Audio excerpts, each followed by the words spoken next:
নমস্কার বন্ধুরা, কিয়ান্স ব্লগে তোমাদের সবাইকে স্বাগত।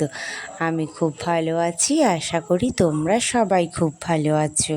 আজ রয়েছে ন্যাড়াপোড়া, আবার আজকেই রয়েছে মা বাবার বিবাহবার্ষিকী। আর কাল আমার এই মেজ জামাইবাবু চলে যাবে। ওরা বলেছিলাম যে ওরা এখানে থাকে না, ওরা হরিদ্বারে থাকে। তো আজকে তাই জামাইবাবুর সাথে একটু রং খেলে নিচ্ছি। একটু রং খেলেছি বললে ভুল হবে, অনেকটা রং খেলেছি। তা আবার রং না, আবির খেলেছি। ছেলে তো এখানে খুব ভয় পাচ্ছে যে কি হচ্ছে ও ঠিক বুঝতে পারছে না। আর আমার জামাইবাবুর অবস্থাটা দেখো, পুরোটাই তাতে আমার আবির ঘষে দিয়েছে। আর মুখ চোখ ভর্তি আবির। আমাকে দেখলে বুঝতে পারবে যে আমি কতটা পরিমাণে আবির মেখেছি।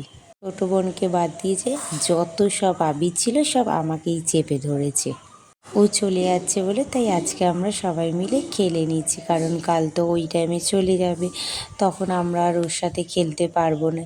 এদিকে আমরা সবাই সবাইকে একটু আবির মাখিয়ে নিলাম। আমরা সবাই সবাইকে মাখাচ্ছি দেখে আমার ছেলে ওরও ইচ্ছা হলো ও সবাইকে আবির মাখাবে। আবিরের পর্ব শেষ হতে না হতেই এইবার শুরু হলো জলের পর্ব।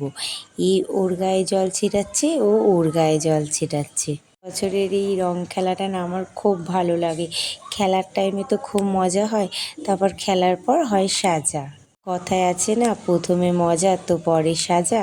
এদিকে জামাইবাবুকে ভিজিয়ে দিয়েছি বলে তো জামাইবাবু আমাকে বাথরুম দিয়ে টেনে টেনে বের করেছে সামনের জলে আমাকে চোবাবে বলে। তো আমাদের এই রং খেলা কত বেলা অবধি চলবে তো ঠিক জানি না।